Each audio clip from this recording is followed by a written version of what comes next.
1992 నుండి ప్రత్యక్ష రాజకీయాల్లోకి క్రియాశీలక పాత్ర పోషించారు. ఈయన 1994 సంవత్సరంలో తెలుగుదేశం పార్టీ తరఫున చిత్తూరు జిల్లా చంద్రగిరి శాసనసభ నియోజకవర్గం నుండి గెలిచి 10వ శాసనసభలో ప్రాతినిధ్యం వహించిన సంగతి మనందరికీ తెలుసు. ఆయన శాసనసభ్యులుగా ఉన్నప్పుడు నియోజకవర్గంలో అనేక అభివృద్ధి కార్యక్రమాలు చేపట్టారు. ప్రజలకు సురక్షిత తాగునీటి అందించడంతో పాటు ఆరోగ్య కేంద్రాలను అందుబాటులోకి తెచ్చారు. నియోజకవర్గ ప్రజలు పక్క గృహాలు అందించి అందరికీ మన్నలు పొందిన సంగతి మనందరికీ తెలిసిన విషయమే.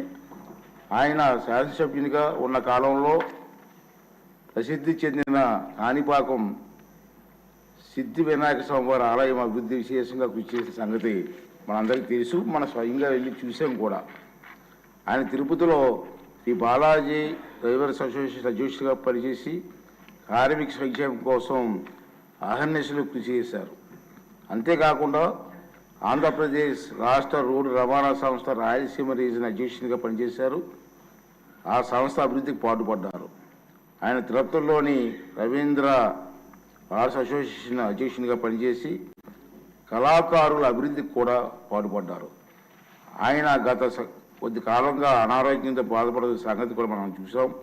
16/11/2024న స్వర్గస్థులయ్యారు.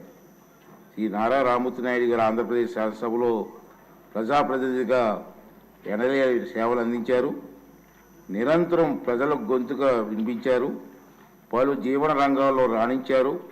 వారి కృషి, వారి సేవల వల్ల రాష్ట్ర శాసనాలు ఎంతో లాభపడ్డాయి. వారి సేవలు చిరస్మరణీయమని చెప్పి మనం చేస్తున్నాను.